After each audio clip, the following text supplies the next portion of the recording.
Prime minister है मोदी है, वो उनकी दिल की धड़कन है। यानी कि वो जो जिस बेस पे वो चलते हैं ना, उसकी वो नुमाइंदगी कर रहा है। तो मोदी के ऊपर इतना ट्रस्ट अवाम का हो गया है कि वहाँ पर बढ़ रही है रेमिटेंस, और दुनिया में सबसे ज़्यादा इस टाइम सबसे ज़्यादा इंडिया की रेमिटेंस हुई है। अच्छा, हम लोग अपने मुल्क के साथ इस चीज़ को लेकर लॉयल क्यों नहीं? हम अगर वहाँ कमाते भी हैं तो मुल्क में वापस नहीं भेजते, या फिर हम इलीगल तरीके से भेजते हैं, लीगल हम नहीं अपनाते। वो डे बाय डे इतनी उनकी तरक्की होती जा रही है, लेकिन हमारी पेमेंट आने के दूसरे तरीके हुंडी के जरिए इस्तेमाल करते हैं। लेकिन वो अपने मुल्क के साथ लॉयल है, वो डायरेक्ट बैंक के थ्रू पैसे भेजते हैं अपने मुल्क के अंदर, अब ताकि गवर्नमेंट को फायदा हो। हमारे डायरेक्ट पैसे क्यों नहीं आते? और अगर हम पाकिस्तान की बात करें, हमारे पूरे पाकिस्तान में इस वक्त जो हमारे खजाने में सिर्फ 4, कोई कहता है 6 बिलियन, अगर हम कहते हैं चलो 6 बिलियन डॉलर ही पड़े हैं, आप फर्क देख लें हमारे पूरे पाकिस्तान की कमाई और इंडिया के जो लोग।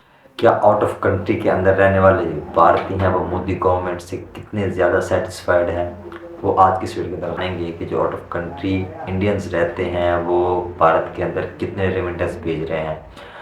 और इस साल की अगर बात करें तो वो पहले वाले साल से 2022 की निस्बत काफ़ी बढ़िया मतलब रेमिटेंस उन्होंने भेजे हैं। 2022 की बात करें फैक्ट्स की तो $100 मिलियन की रेमिटेंस जो out of country foreigner Indians हैं उन्होंने भेजे थे। लेकिन अगर इस साल की बात करें तो वो 135 मिलियन तक मतलब वो रेमिटेंस पहुंच चुके हैं। तो इस हवाले से हम वीडियो देखने वाले हैं कि गवर्नमेंट जो है उसका लोगों का जो एतमाद है वो गवर्नमेंट के ऊपर कितना ज़्यादा स्टेबल है, कितना ज़्यादा कॉन्फिडेंस है, मोदी पे लोग इतना ज़्यादा ट्रस्ट क्यों कर रहे हैं, तो वो इस वीडियो के अंदर हम जानेंगे। तो चलिए वीडियो को वॉच करते हैं, स्टार्ट इस वीडियो। जी, उनके जो प्राइम मिनिस्टर है मोदी है, वो उनकी दिल की धड़कन है। यानी कि वो जो जिस बेस पे वो चलते हैं ना, उसकी वो नुमाइंदगी कर रहा है। तो मोदी के ऊपर इतना ट्रस्ट अवाम का हो गया है कि वहाँ पर बढ़ रही है रेमिटेंस, और दुनिया में सबसे ज़्यादा इस टाइम सबसे ज़्यादा इंडिया की रेमिटेंस हुई है। अच्छा, हम लोग अपने मुल्क के साथ इस चीज़ को लेकर लॉयल क्यों नहीं? हम अगर वहाँ कमाते भी हैं तो मुल्क में वापस नहीं भेजते, या फिर हम इलीगल तरीके से भेजते हैं, लीगल हम नहीं अपनाते।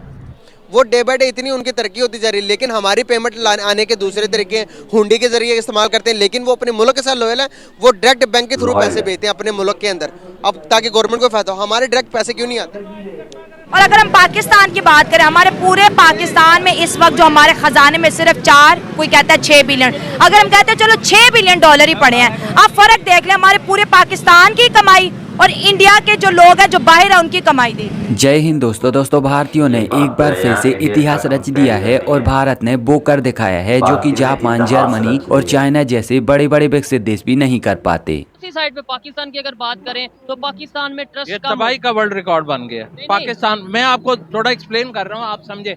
वो ये कह रहा हूँ कि जब किसी कौम के लीडर सिंसियर नहीं होते, जैसे इमरान खान साहब इस टाइम इक़्तिदार में नहीं है, लेकिन वो इक़्तिदार के लिए तमाम जायज़ नजायज़ हरबे अमरीकी बयानिया, साइबर, वो जितने भी मामलात उसके फंडिंग केस, उनसे बचने के लिए नेगेटिव फायरिंग का वाकया, उसकी आज तक FIR के लिए वो रिपोर्ट भी नहीं दे सका। मैं बात ये कर था इंडिया का क्या है, रीजन बता रहा हूँ। वहाँ पे सबसे बड़ी बात होती है जब आप मुल्क के साथ मुखलस होते हैं, जैसे वहाँ पे कांग्रेस अपोजिशन में है, वो कौमी इशू पे शरारती तमाशबीनी वाला काम नहीं करते।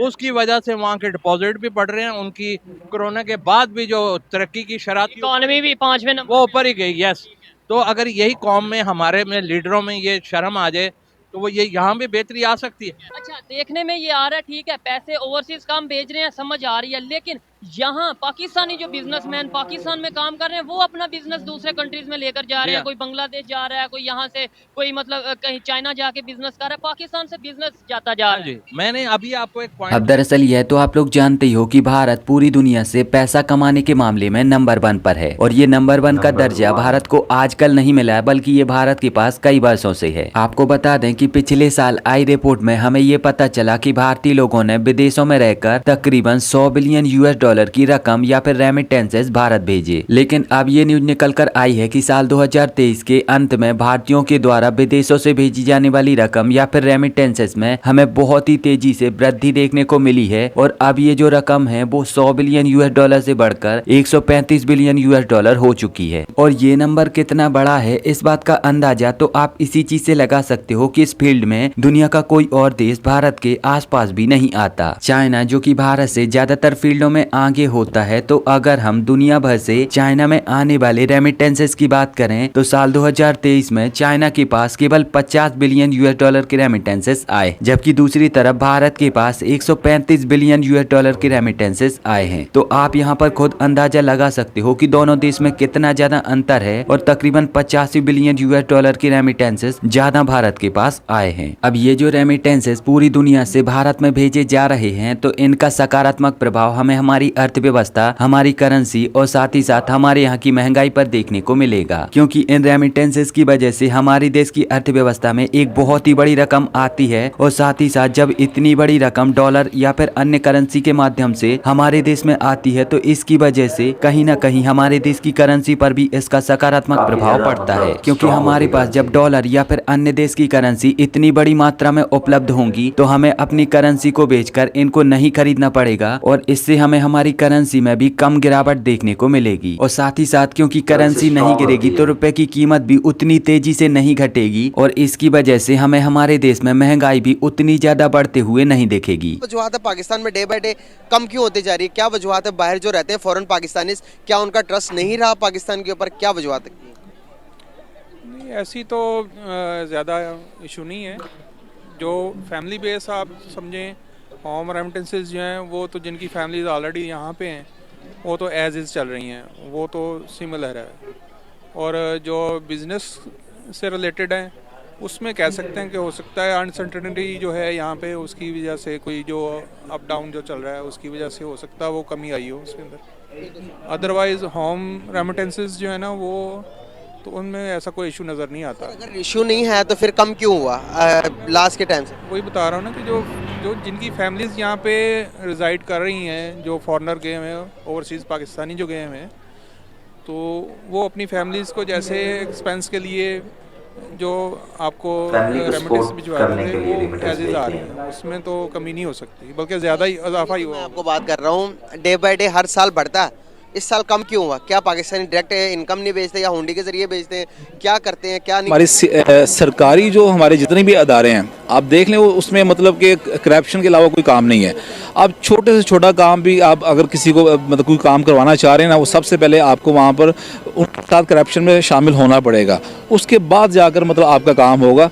तो ये हमारा जो पाकिस्तान है बहुत मुश्किल है। बताती चलूँ कि हमारे जो रिजर्व थे वो 32 बिलियन डॉलर्स के थे, अब वो 8 बिलियन डॉलर्स के रह गए। इंडिया की बात करें तो इंडिया में 800 बिलियन डॉलर्स के रिजर्व है इस टाइम। आप देखिए, बेशक उसकी मार्केट बहुत बड़ी है लेकिन फिर भी उन्होंने इतने रिजर्व अपने इकट्ठे किया। इवन अगर मैं बात करूँ स्टॉक एक्सचेंज की, सबसे ज़्यादा इस साल उनके स्टॉक एक्सचेंज की जो है रेटिंग ज़्यादा हुई है। हमारी हम देखें तो हमारी तो इम्पोर्ट ही नहीं ख़त्म होती, एक्सपोर्ट क्या करेंगे? उन्होंने तो मेक इन इंडिया पे इतना काम किया कि आज दुनिया उनके प्रोडक्ट्स यूज़ कर रही है और हम चाइना पे अभी भी अलाए हैं।